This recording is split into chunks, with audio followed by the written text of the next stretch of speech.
moving up to 154 to duck Jaron Boots Ennis. What's good, everybody? It's your boy, Cardinal Red Sports. Let's talk about it. Alright, y'all. So, some information was leaked in a recent interview with the WBO president.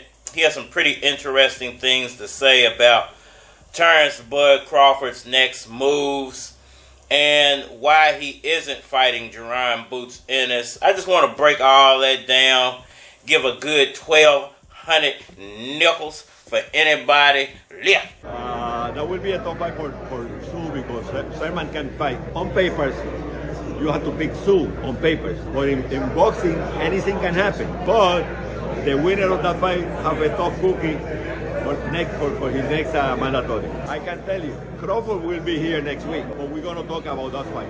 I'm not authorized to say that he loves to fight in 154, but I'm not authorized to explain you, make it public. But I have been talking to Crawford for long now. All right, y'all. So Terence Crawford, WBO 154, Boots Ennis. What's really going on? Well, basically, the WBO president gave an interview, I believe it was like a day or two ago. Duh. Do I look high? Duh. And he spoke about the situation going on with Terence Bud Crawford in 147 and his potential move up to 154. And to start out, basically, he said that Terence Crawford will be meeting with the WBO in the next day or two, and they're going to discuss, what's going on with the 147 WBO title, as well as Terence Crawford possibly dropping that title and moving up to fight the winner of Tim Tszyu, Keith Thurman. Now, he didn't really make it seem like that Keith Thurman's name was getting thrown in the hat. He did mention the fight, but he didn't actually say that if Keith Thurman won, that Terence Crawford would be fighting Keith Thurman. He just kind of hinted that way.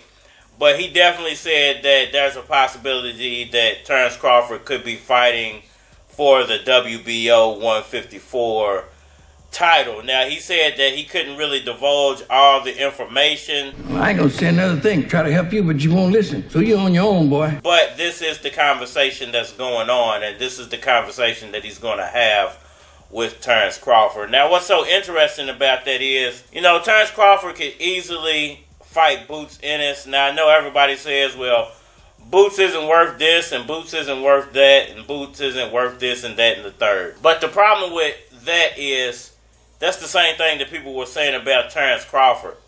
And, especially hearing it from the Terence Crawford fans when you guys were the ones on the other side of that fence last year when Errol Spence was the champion and y'all were clamoring that Crawford deserves this and Crawford deserves that and 50-50, it should be 50-50 based off of what Crawford has done in the past. Well, based off of what Jaron Ennis has done and the fact that he's a champion, if you make that same argument just for Boots, doesn't he deserve all of that stuff? Because it's crazy that people would say that Boots isn't worth anything, but Boots is basically in the same position that Terence Crawford was in last year. That boy is good. Damn. He holds one 147 title. He's got a lot of good wins on his resume. Now, I think the only difference between Boots and Crawford is Crawford was undisputed at a lower weight, so I think people will try to use that as a battering ram to beat Boots over the head with and say that, he's not on Terence Crawford's level because he didn't accomplish this. Well, Boots was never down at those lower weights, so how could he ever become undisputed at a lower weight? And the titles at 147 have been held up for so long that there was no way for Boots to become undisputed at 147 either. And now you got another situation where Terence Crawford is the active champion and he's not even thinking about defending those titles, and he's holding them hostage at the same time. Like, he has no intention of defending those titles. You must have said something. Stop it. But you're holding on to them instead of just relinquishing them and letting the guys down at 147 battle it out for the rest of those titles. So, you know, I clearly think that it's a duck move on behalf of Terence Crawford. He doesn't want any parts of Jaron Boots Ennis, and most fighters at 147 don't want any parts of Jaron Boots Ennis, except for the other guys on the come up. You know, Keith Thurman didn't want to negotiate with Boots for pretty much the same reason, even though he was clamoring for a 147 title fight.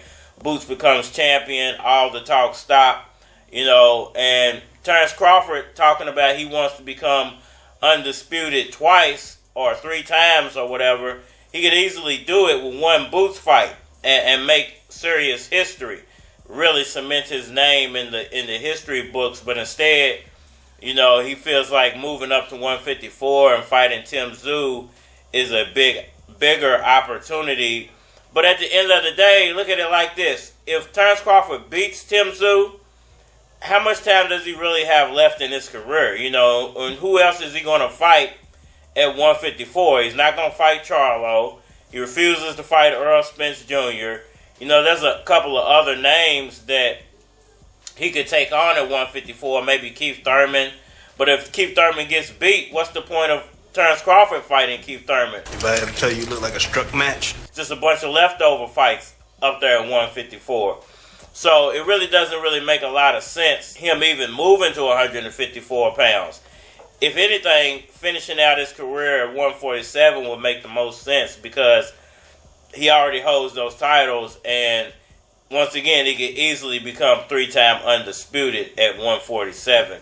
Now, I know a lot of people say, well, there's more money if he fights the 154 guys, but I don't really think that Tim Tszyu makes you that much more money than Jaron Boots Ennis would make you, to be honest. Tim Tszyu's popular, a good fighter, a likable guy, but he's not, you know, worth as much as a Jermell Charlo fight at the moment, or an Errol Spence fight at the moment, or, you know, and he's about on the same level as a Boots fight at the moment. You know, it could be different in the future, but if Terence Crawford does fight Tim Tszyu, it's clearly just a duck to avoid Jaron Boots Ennis. Tupac is the greatest rapper ever to walk Earth. I mean, we gotta know where his money going to. I don't care who do what afterwards. Don't disrespect Tupac like y'all disrespect Michael Jordan when you be trying to compare other people to him. I mean, we gotta know where his money going to.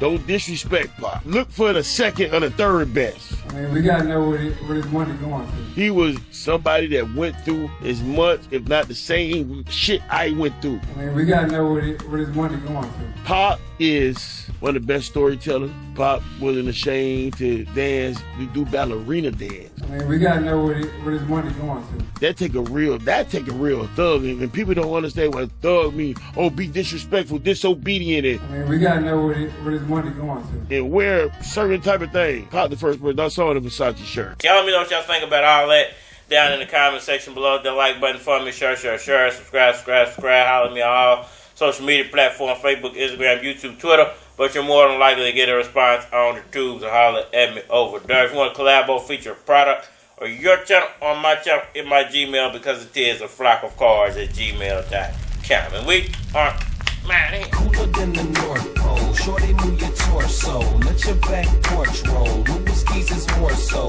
When they getting more dough, put it on my wardrobe. Take a little more dro, higher than the fourth floor.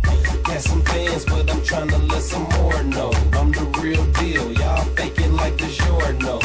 Pretty soon, see your boy at award shows. I keep a chick with a stash like hormones.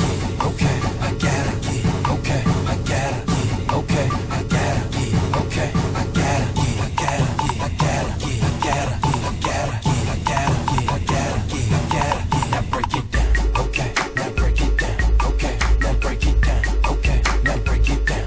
Okay, now break it down. Now break it down. Now break it down. Now break it down. Now break it down. Now break it down. Now break it down. Now break it down. International player, but I don't play no games though. It would be smarter you just to hand over my peso. Beefing with a rapper, I just show up at your stage show. Hide in the crowd, then hit you from the 8th row. Think not, I think think so. We make dough. Y'all try but can't though. They lame so I'ma show them how to do this. Louisville music in the rental cruising. It's Louis. I gotta get it. Okay, I gotta get it. Okay, I gotta get it. Okay, I gotta get it. Okay, I gotta get it. I gotta get it. I gotta get it. I gotta get it. I gotta get it. I gotta get it. I gotta get it. I gotta get it. Now break it down. Okay, now break it down. Okay, now break it down. Okay, now break it down. Okay, now break it down. Break it down. Now break it down. Now break it down. Now break it down. Now break it down. Now break it down. Now break it down. This is the part of the show where we thank everybody for coming out. That's coming out. Dead Dose on the track. Dead Dose. Boy Louis Keys. Okay. It's a movement, man. Okay. Whoa. It's Martin Luther Keys. Hallelujah. Hallelujah. You supporting local rap, then I salute ya. I keep a chick, gotta drop her not to do her. You keep a chick that look like Louis Gossett Jr. Increase the volume, what I'll do. Leave the track messy, clean up out too. And the game change whenever I bring my style through. And your style's through. This is for the crew. I gotta get it. Okay, I gotta get it. Okay, I gotta get it. Okay, I gotta get it. Okay, I gotta get it. I gotta get it. I gotta get it. I gotta get it. I gotta get it. I gotta get it. I gotta get it. I gotta get it. Now break it down.